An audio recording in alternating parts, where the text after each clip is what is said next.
Good morning viewers, this is Nilanjana Chaudhary. Welcome to my second video. I have started discussing the chapter named Portrait of a Lady written by Khusbant Singh. This chapter has been taken from Hornbill Class 11 English. Now in my first video, I have covered up to second phase of their relationship. Now I will start from the third phase.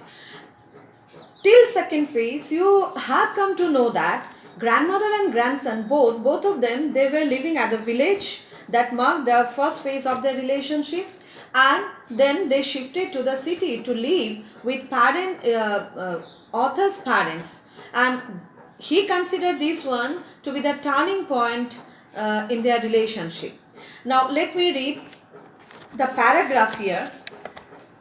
When I went off to university, I was given a room of my own. The common link of friendship was snapped. My grandmother accepted her seclusion with resignation. She rarely left her spinning wheel to talk to anyone. From sunrise to sunset, she sat by her wheel spinning and reciting prayers. Only in the afternoon she relaxed for a while to feed the sparrows. While she sat in the veranda, breaking the bread into little bits, hundreds of little birds collected round her, creating a veritable bedlam of chirrupings. Some came and perched on her legs, others on her shoulders. Some even sat on her head. She smiled but never shooed them away. It used to be the happiest half an hour of the day for her. Now, you have seen that their relationship has undergone several changes.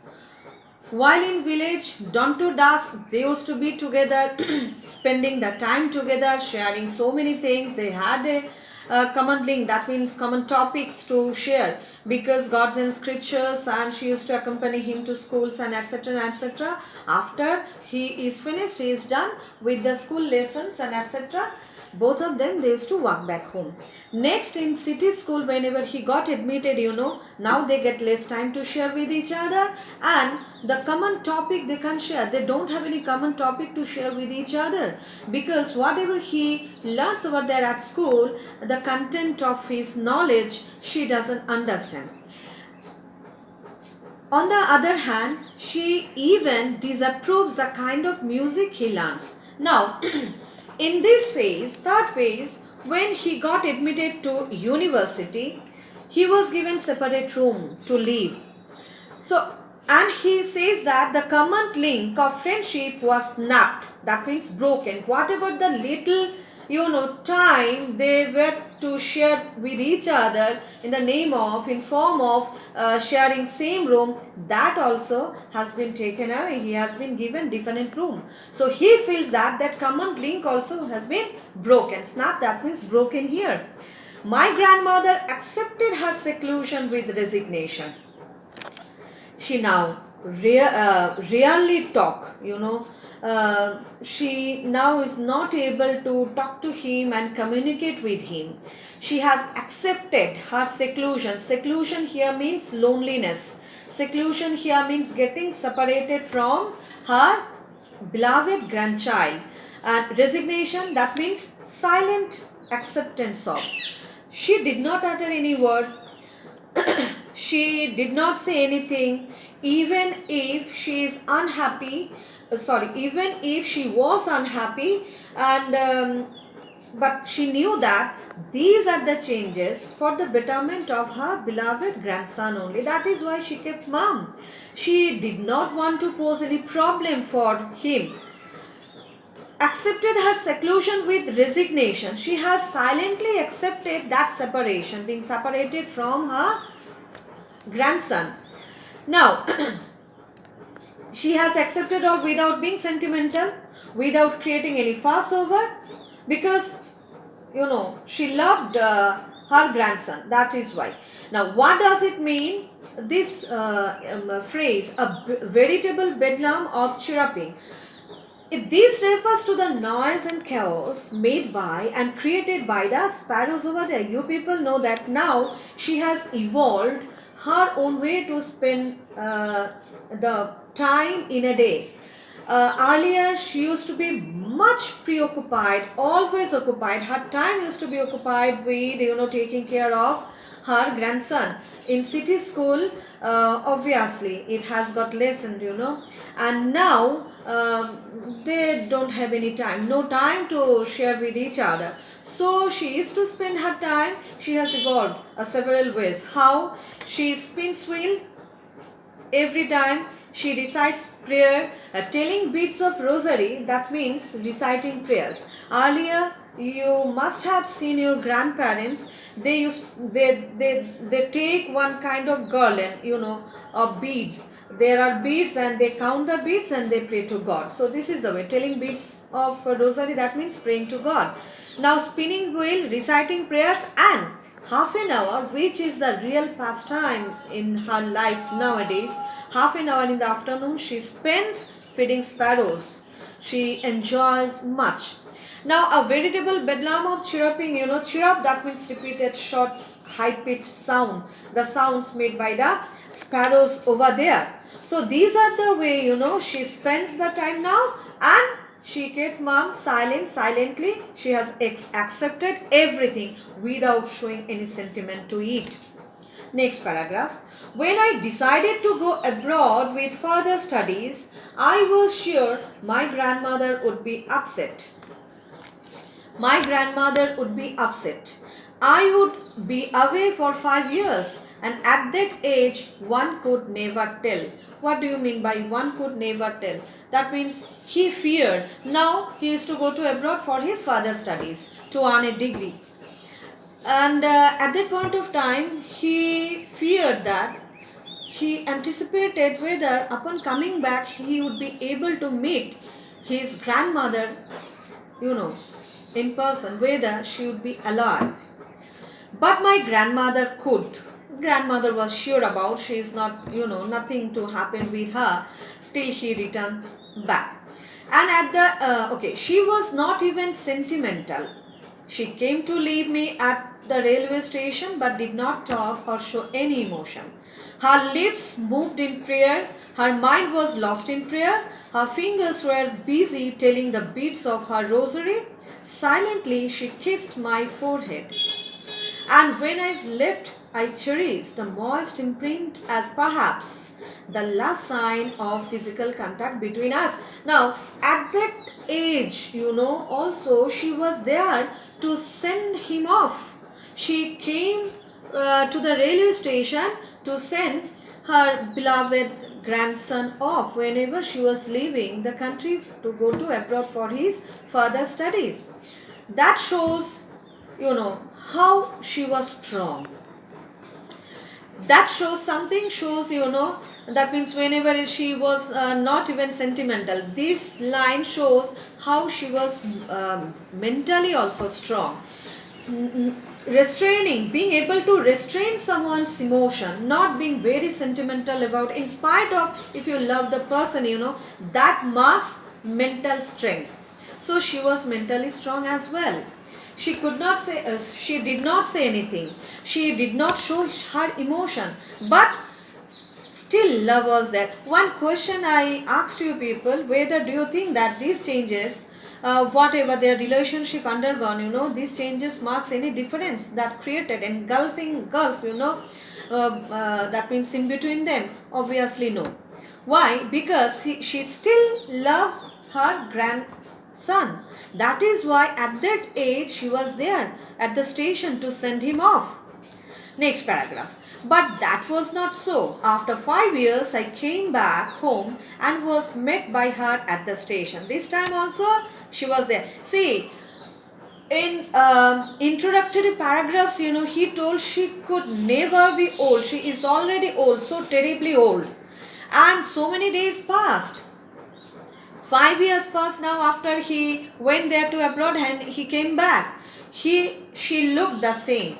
He has got his grandmother to meet his grandmother at the station. She came to receive him as well. She did not look a day older. She still had no time for words, and while she clasped me in her arms, I could hear her reciting prayers. Even on the first day of my arrival, her happiest moments were with the sparrows, whom she fed longer, and with frivolous rebukes. What does it mean, frivolous rebukes? Achha, I'll come to this one later on. First, you people have seen she has received, she came to receive him, and they were back, and she was quite happy, even though this time also she did not show her emotion. She was quite busy, with the sparrows feeding and with frivolous rebukes. This refers to the casual and light-hearted rebukes of grandmother to the sparrows. The moment the way she used to that means spend the time with these sparrows. Rebukes means an expression of sharp disapproval, and frivolous means not having any serious purpose or value. So you get to know now, frivolous rebukes, that means the casual and light-hearted rebukes and the moments she used to spare with the sparrows. Now, in the evening, a change came over her. That is for the first time he has marked, She did not pray. She collected the women of the neighborhood, got an old drum and started to sing. Now she was quite happy, She still loves. She was quite happy to get her grandson back. She wanted to celebrate. She collected women from her neighborhood, and that is the first time she stopped praying. You know that 3 ways she used to spend her day: spinning wheel, reciting prayers, and feeding sparrows. That is the first time she even stopped praying. For several hours she thumbed the sagging skin of the dilapidated drum. What does it mean? Sagging? Sagging means sinking. Sagging means getting weaker, loose, bulging out skin of the drum. And dilapidated means old, torn, withered, and etc. So she kept on thumping the drum with the women from her neighborhood. She started celebrating his homecoming, and she sang of the homecomings of warriors. We had to persuade her to stop to avoid overstraining at that age. Obviously, she should not overstrain. So author, the narrator, and his family members tried to make her stop. That was the first time since I had known her that she did not pray. Obviously, she was overjoyed to get her grandson back, and she wanted to celebrate on a celebratory note. She wanted to give him a warm welcome, and she did so. That marks and shows the warmth of her love and affection towards her grandson. The next morning she was taken ill. It was a mild fever, and the doctor told us that it would go. She would be all okay. But my grandmother thought it differently. She told us that her end was near. She sensed her death. She could feel and realize that she is about to, die, going to die.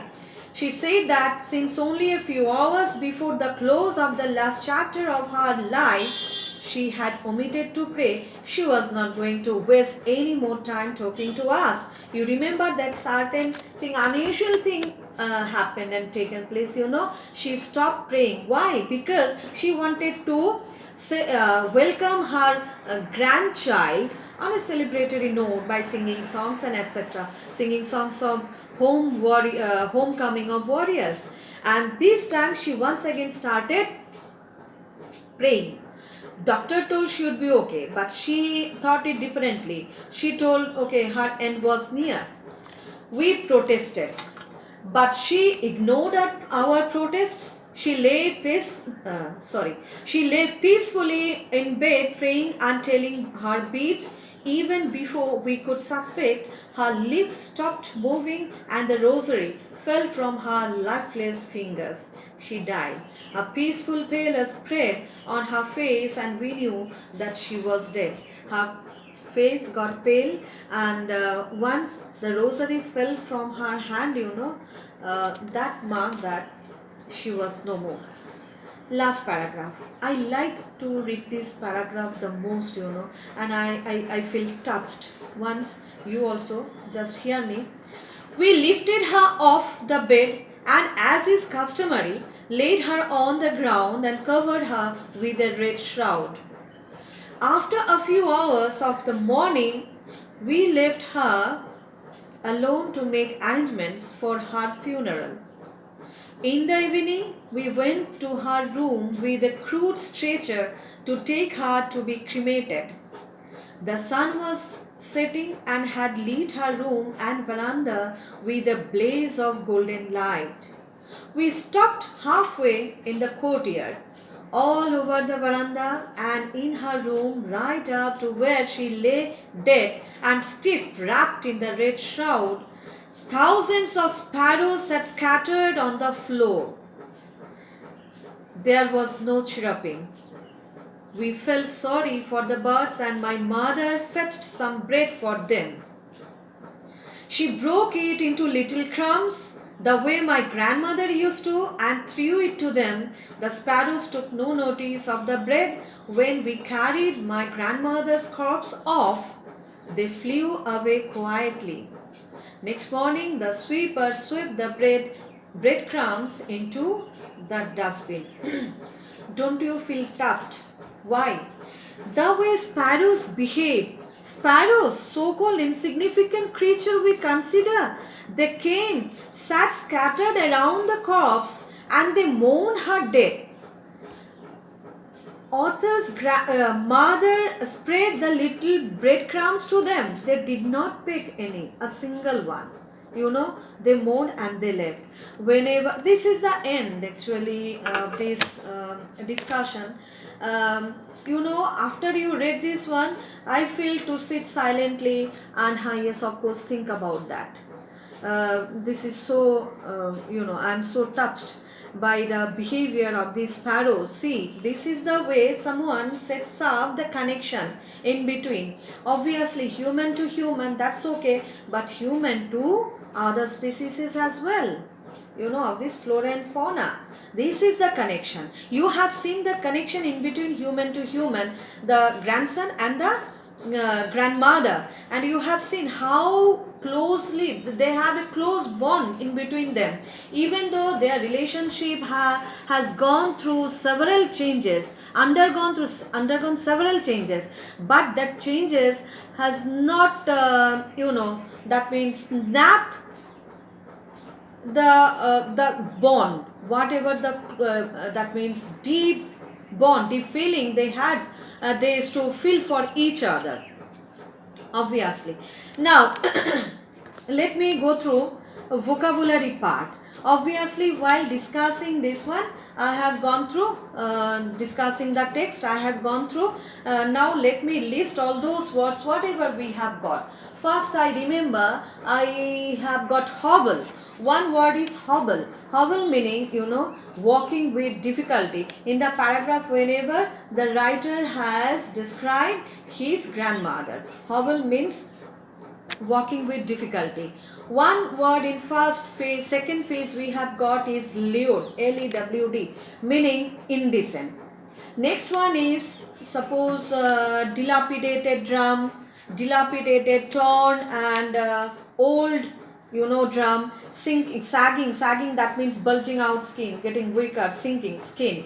Next we have got frivolous, meaning not having any serious purpose or value of something. Rebukes meaning an expression of sharp disapproval. Now in together, frivolous rebukes means it refers to the casual and light-hearted rebukes of the grandmother to the sparrows. Next one we have veritable. The word veritable bedlam of chirruping. Chirruping meaning short, high-pitched, repeated short, high-pitched sounds make them made by the sparrows. Veritable, the word actually is used to emphasis. Sorry to miss this word, I have not mentioned, I have not given the word meaning at that point of time. Veritable meaning, veritable, the word actually is used to emphasize something, whatever we are telling. Okay, so these are the words, list of the words we have got to learn from this chapter. I will expect you people to learn this, and when in online class, if I ask you, you will be able to frame sentences with the help of these words. Now come to the writing style, narrators, the author's writing style. You people must have noticed that this is written in first person. This story is first person narrative, a very poignant portrayal of the character of grandmother, very passionate. The author narrator immortalized his grandmother in this story. Now, literary devices. Let me discuss about the literary devices. Even though we haven't found many, we have got simile over here. Simile, you people know that we compare something, one thing to the other based on similarity. That is called simile. And once we have simile as a figures of speech, that means literary device, you will have as these words, as or like in the sentences. That marks this literary device is a simile. Now what is the example? Example is, she was like the winter landscape. She was compared to the winter landscape. She was like. So based on similarity, the narrator has compared his grandmother to the winter landscape. Another literary device we have, imagery. Creates an image in our mind about something. This phrase, the sagging skins of dilapidated drum. Immediately we start to visualize, yes, of course, dilapidated drum, old, withered, torn, dilapidated drum. So this is the thing, we have gone through about the author, introduction of the thematic content, then textual discussion, explanation of that means extracts lines, line by line, word by word, and we have I have discussed about backdrop and setting, plots and etc. A little bit synopsis also I have given. Now let me go through a few questions what I think that would be helpful. See, while I'll discuss question, I'll give you the value points only. So my dear students, you do one thing here, these videos, whatever I'll prepare for you people, read the text properly and thoroughly, and then prepare yourself. Based on the value points, you just prepare the answer, full scale answer. Let me take this question. The three phases of the author's relationship with his grandmother before he left the country to study abroad. Yes, of course. This story, we have seen that their relationship has been marked distinctively into several phases. There are 4 phases basically, including when he went to abroad. But prior to that, we have 3 phases. First, in village, they were together. She was solely responsible to take care each and every time. They used to spend together. The content as well. There are so many common topics, to share to each other, with each other. Next, phase, second phase, the author considers to be a turning point when they shifted to city and he got admitted to a city school. Now, why turning point? Because this is the first time change occurred. Less time they get to share with each other, even though they share same room, but he now goes to school by motor bus. He avails motor bus. She is not able to accompany him. Number 1. Second, she doesn't understand the content of learning, whatever he learns. Third, she disapproves and quite unhappy, about the types of, song he learns over there at school, and she feels that these are all indecent and not meant for gentle folk. She is quite unhappy, but she, hasn't uttered a single word against it. She got to be very silent. She has got to be very silent, and that silence shows her disapproval. Next phase, third phase, when he got admitted to university. and separate room has been given. Now he feels that common link also has been snapped, and she accepted her seclusion, getting separated, her separation, from her beloved grandchild. She did not utter any word, because she knew that these are the changes all for betterment of her grandchild, for the narrator. That is why she did not want to pose any problem for him. That marks her love and affection, still whatever she bears in her heart, for her grandchild. So these were the three phases of their relationship. Now, three reasons why the author's grandmother was disturbed when he started going to city school. There are several, not only three, more than three. I'll mention all of these. You choose any three out of all the points, First, she got to be quite unhappy because she is not able to accompany him to school because he avails motor bus. Next, she is quite unhappy with the content because she doesn't understand anything. There is no common topic now to discuss with each other. Next one is type of music he learns, and last one is there was no lessons on gods and scriptures. That also made her quite unhappy, and disappointed. She got very much disappointed. Next one, three ways in which the author's grandmother spent her days after he grew up. Yes, she got herself very busy in three things: reciting prayers, spinning wheels, and feeding sparrows. Last question, the way in which the sparrows express their sorrow when the author's grandmother died. Beautiful way. We unexpectedly, the sparrows, we didn't expect this one. Unexpectedly, we have seen sparrows, they have mourned grandmother's death. They came, sat scattered over there, around the crops. When author's mother spread the breadcrumbs, they did not peck. Once the crops has been taken away, they have taken away these crops off for funeral and to be for the cremation, they also flew away quietly. This is the way they have mourned. Now, questions also are over. I have discussed. Now, I am going to assign you with several questions from talking about the text. Question number 2, 3, 4. Let me read out question number 2. Describe the changing relationship between the author and his grandmother. Did their feelings for each other change? Already you have got the answer, I have told you people while discussing the text. So, prepare your answer. Would you agree? Next one. Would you agree that the author's grandmother was a person strong in character? If yes, give instances that show this. Today only, in this video only, I have discussed about that. That you are to discuss here about her mental strength. That is one hint already I have dropped you people. Next one is, have you known someone like the author's grandmother? Do you feel the same sense of loss with regard to someone whom you have loved and lost? These are the questions you have to prepare.